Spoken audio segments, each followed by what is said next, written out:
السلام علیکم مرګرو په فیسبوک کې نوې اپشن کوډ تاسو به جنریټر خیال کړی مخکې به چې تاسو په لیپټاپ کې به یا تاسو آی ډي لاګین کوئ یا بل موبایل کې به تاسو آی ډي لاګین کوئ نو هغه به تاسو سیم ته کوډ نه راتلو داسې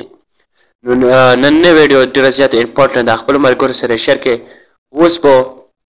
لیپټاپ کې وي او که موبایل کې وي خپل آی ډي لاګین کوئ نو ډېره په اسانه باندې به لاګین کېږي هغه اپډیټ په ځای نو راځئ تاسو خپل موبایل سکرین ته به ځم او تاسو ته ټوله طریقه ښیم خپل موبایل کې به لوډ شي فیسبوک ته فیسبوک کې به د 3 ډاټ ووایئ او بیا به دلته کې راشئ پرایویسي دا سیټینګ اینډ پرایویسي باندې به کلیک وکړئ بیا به لاندې د پرایویسي باندې به کلیک وکړئ بیا به لاندې راشئ دلته کې لیکلی دی کوډ جنریټر د هغې باندې به کلیک وکړئ تاسو دلته کې 60 سکند بعد تاسو کوډ بدلیږي 60 سکند بعد تاسو چې کوم کوډ وي که نه دا بدلیږي نو هیڅ قسم ته ضرورت نشته بس دغه ځایونو کې فیسبوک کې ګورئ تاسو